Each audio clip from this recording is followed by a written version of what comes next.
আমি যখন বাড়িতে যাই, ১ম এই আমি বাসাতে না ঢুকে সমস্ত বাড়ির চারপাশে ঘুরে, ঘুরে দেখি আমার কোন গাছটা কিরকম আছে, কোন গাছটা কেমন পর্যায়ে আছে, কে ভালো আছে, কে কতটুকু ফল দিয়েছে।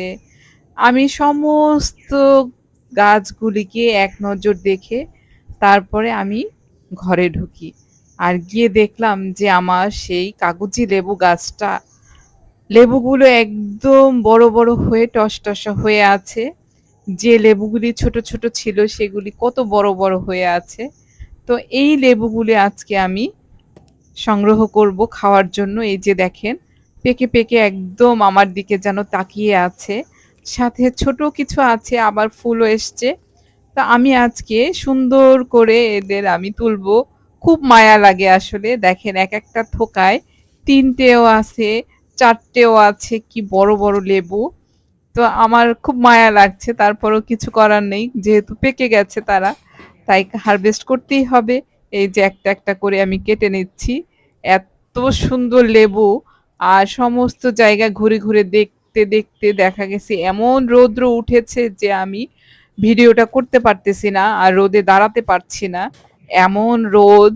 তা আস্তে, আস্তে আমি একটা চাকু দিয়ে কেটে নিচ্ছি। দেখেন এই যে এই যে কত বড় বড় এক একটা লেবু। আসলে ক্যামেরাতে যেটা দেখা যাচ্ছে বাস্তবে এর চাইতেও সাইজটা আরেকটু বড়। তো আমি হচ্ছে কাটছি আর সাথে হচ্ছে আমার সেই পাখি আছে কিচিরমিচির সেই ডাক এত ভালো লাগছে সকালবেলাটা। কিন্তু রোদের যন্ত্রণায় আমি ভালোভাবে সকালটা উপভোগ করতে পারছি না যেভাবে আমি করতে চেয়েছি। তো দেখা যাচ্ছে তারপরেও আমি চেষ্টা করছি যে আমার সেই বাগানের ফলগুলো সংগ্রহ করতে। আর লেবু গাছে জানেন তো বেশ কাঁটা। শুধু আমি হচ্ছে লেবুগুলি কাটতে যাচ্ছি আর এক একটা কাঁটা আমার হাতে ফুটছে। অনেক সময় দেখা যাচ্ছে যে এমনভাবে ফুটছে যে রক্ত বের হয়ে আসতেছে। খুব ব্যথাও লাগে। আসলে লেবু গাছে বেশ কাঁটা থাকে।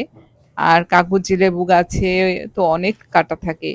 যেটা আসলে চোখে দেখা যায় না। হয়তো এই যে দেখতে পাচ্ছেন বড়, বড় কাঁটা। খুব বেশি আজকে আমি তুলব না। মোটামুটি যেগুলি পেকেছে সেগুলি তুলবো। এই যে আমার তোলা হয়ে গেছে। এই যে দেখেন বেশ কয়েকটা। এখানে প্রায় ৩০ টার কাছাকাছি আছে। এই যে লেবুগুলি বেশ পাকা, পাকা অবস্থায়। এই যে ২ টা আমি একদম থোকা সহ কেটেছি।